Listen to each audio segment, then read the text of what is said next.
सलमान निजामी जब राम राज्य की कल्पना जो अवनीश जी कह रहे हैं साहब, वो तो संविधान निर्माताओं ने भी उसको स्वीकार किया था। उन्होंने महात्मा गांधी का भी यहाँ पर जिक्र कर दिया। फिर जय श्री राम का नारा अगर चुनाव में लगता है तो उस पर कोई आपत्ति नहीं होनी चाहिए क्या?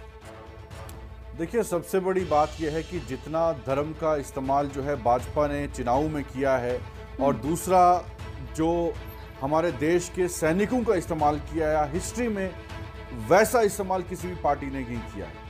मैं आपको कहता हूं कि जब सरकार कमजोर हो जाती है उसको धर्म का नाम इस्तेमाल करना पड़ता है। अब हैरानगी तो यह है कि पहले कहा जाता था कि आप नेशनलिस्ट हैं और एंटी नेशनलिस्ट हैं, तो आप धर्म को इस्तेमाल करिए, लेकिन जब हमारे देश में लोग ही सुरक्षित ना हो, जब हमारे देश में कत्लेआम हो, मैं आपसे ये समझना चाह रही हूँ सलमान निजामी, कि जय श्री राम का नारा, जय श्री राम का नारा चुनाव में जो लग रहा है, ये संविधान का अपमान है या नहीं है? बिल्कुल अपमान है। मैं कहता हूं कि अल्लाह अकबर भी नहीं लगना चाहिए और जय श्री राम नहीं लगना चाहिए। देखिए, हमारा देश जो है एक सेकुलर देश है जिसमें हर धर्म की इज्जत की जाती है, चाहे उसमें हिंदू हो, मुसलमान हो, सिख हो, ईसाई हो। सरकार को चाहिए कि वो अपने कामों के नाम पे वोट लें, लेकिन यहाँ वोट किस नाम पे लिया जा रहा है कि आप हिंदू हैं या नहीं हैं, या सच्चे हिंदू हैं या नहीं हैं, नेशनलिस्ट हैं या नहीं हैं। आप सर्टिफिकेट क्यों बांट रहे हैं? इस्लाम में भी ये नहीं है। हमें ये हक कोई नहीं देता कि हम बोले किसी को आप सच्चे मुसलमान है या नहीं है। ठीक है सर, ठीक है। यहाँ पर जो बात सलमान निजामी उठा रहे हैं वो कह रहे हैं कि साहब ये संविधान का अपमान है। संविधान तो सेकुलर होने की बात करता है ना। आप चुनाव में जब नारा लगाते हैं जय श्री राम, तो जाहिर सी बात है आप हिंदू वोटों की गोलबंदी कर रहे हैं। इन आरोपों को फिर आप कैसे नकारेंगे? हम तो संविधान की जय कर रहे हैं। संविधान की मूल प्रति में भगवान श्री राम के दरबार का चित्र था। संविधान का इससे बड़ा सम्मान क्या हो सकता है? उनकी जय जयकार करना तो संविधान की जय जयकार करना है।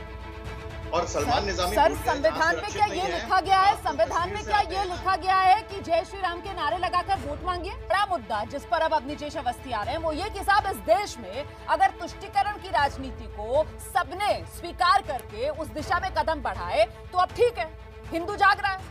अब अगर नेता बात कर रहे हैं हिंदुओं के हित की, तो इसमें उस दूसरे पक्ष को क्या दिक्कत होनी चाहिए? जो देखिए, बीजेपी जो है, हमने तो ना हिंदू के लिए बोला ना मुसलमानों के लिए बोला। हम कहते हैं कि देश के जितने भी लोग हैं, चाहे उसमें इतने तो उदाहरण गिना दिया अभी अवनीश अवस्थी ने। ये तो मंदिर और मस्जिद की बात तो ये किया। नवजोत सिंह सिद्धू तक सबके तो उन्होंने उदाहरण दे दिए। आप कह रहे हैं आप हिंदुओं की बात नहीं करते, आप मुसलमानों की बात नहीं करते। सर, टोपी लगाकर इफ्तार पार्टी अटेंड करते हुए सब नजर आते थे ना नेता, सब नजर आते थे, लेकिन मंदिर जाते हुए टीका लगाते हुए और नवरात्रे पर बच्चियों के पांव छूते हुए सेकुलरिज्म की सबसे बड़ी करते हुए तो कोई नहीं दिखता था, कोई नहीं दिखता था ना सर।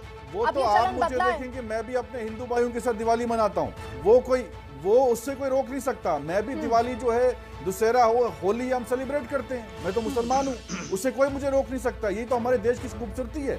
लेकिन हम चुनावों में जब इस्तेमाल करते हैं, वोट हम बटोरते हैं हिंदुओं के नाम पे और मुसलमानों के नाम पे। और जब हमारा प्राइम मिनिस्टर ऑफ इंडिया ये कहते हैं कि कब्रिस्तान और शमशान कहाँ बनना चाहिए, किन लोगों को उनके कपड़ों से पहचान होनी चाहिए, और मैं कहता हूं आपसे, ठीक है आप धर्म की राजनीति करिए, लेकिन आप इंसाफ किसके साथ कर रहे हैं? क्या आपने हिंदू के साथ अच्छा किया? क्या मुसलमानों के साथ अच्छा किया? आपने तो दोनों को खत्म कर दिया। हमारे देश की जीडीपी 5% से नीचे इस वक्त -5 से नीचे आ गई है।